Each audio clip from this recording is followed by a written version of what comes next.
Hi guys, it's April, and I want to talk about bookish buzzwords. Particularly bookish buzzwords as they pertain to me and what inspires my obsessive habit of buying books. See behind me.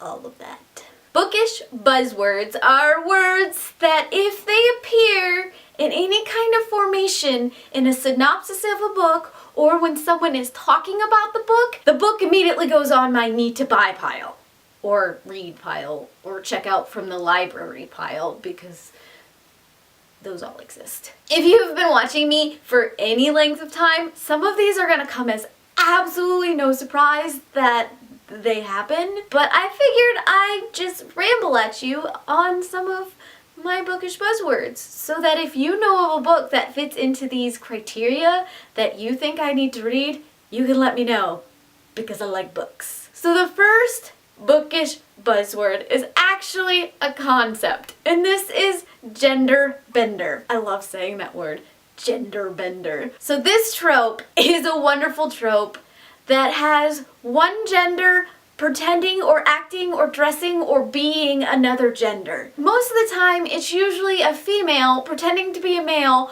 for various different reasons. Maybe she's hiding because of something that has happened. Maybe she's trying to infiltrate an all-male society.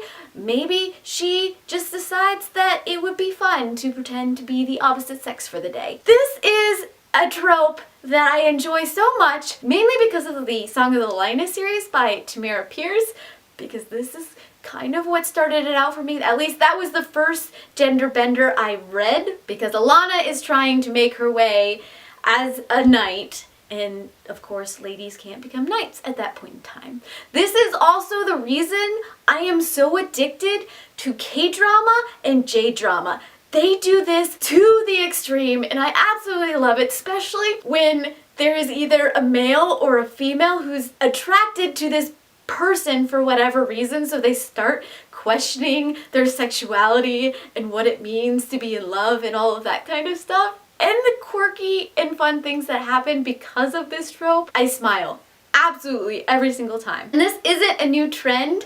I am in love with Shakespeare's Twelfth Night because of this reason. I love all the adaptations that have happened, and to this day, Twelfth Night is my favorite Shakespearean play, and it probably won't ever change. Next bookish buzzword is, of course, retelling. I have a whole video over all of my fairy tale and Greco-Roman and other retellings because it is a very, very long list, and I really don't want to go into it here.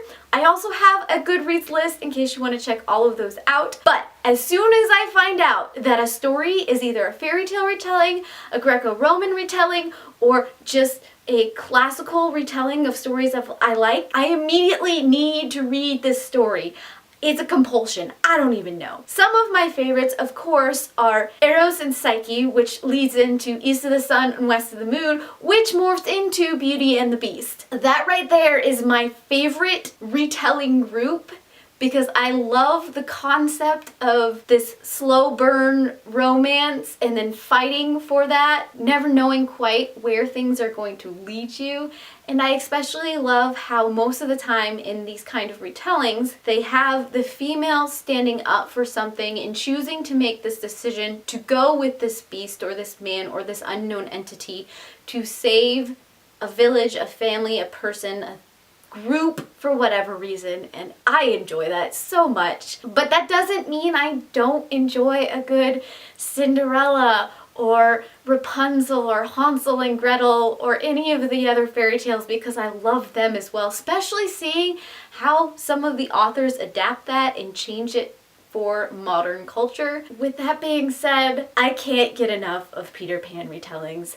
I grew up always wanting to be a lost girl and wanting Peter Pan to come into my window and take me off to Neverland. As creepy as that sounds and as dark as that sounds, I love this concept, which is why I can't say no to retellings that deal with Peter Pan. But this also means I'm highly critical of retellings because I know the story, I know how it makes me feel, I know what I want, and it doesn't always get delivered in a way I appreciate or agree with. So there's good and bads of retellings. It's like finding a needle in a haystack before you finally find one that you really, really, really, truly connect with. And then of course, there is the biggest buzzword of them all, and that is ghost/haunted. That right there.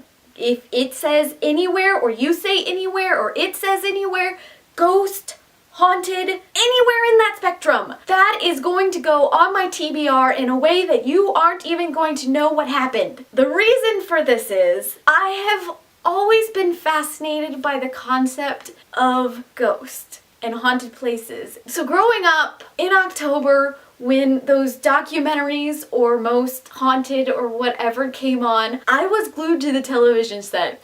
And so when I found the genre of books that deals with people being able to see ghosts or dealing with haunted places, I was captured. And I love the whole spectrum of this concept. You've got the teenage person who can see ghosts and is dealing with it in a not so frightening way. And then you have the all-out haunted house creep factor. You don't know if you're gonna get out alive or not.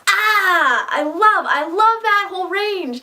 And when it is done in a way that just grabs me and keeps me or makes me want to go find the nearest haunted hotel and spend the night, you've done it right. So those are some Bookish buzzwords that I am captivated by. So if someone could come up with a gender bender haunted retelling, you've got my vote. What are some of your bookish buzzwords, and do you know of any books that I need to read in any of those genres? Let me know down below, and I heart your beautiful faces.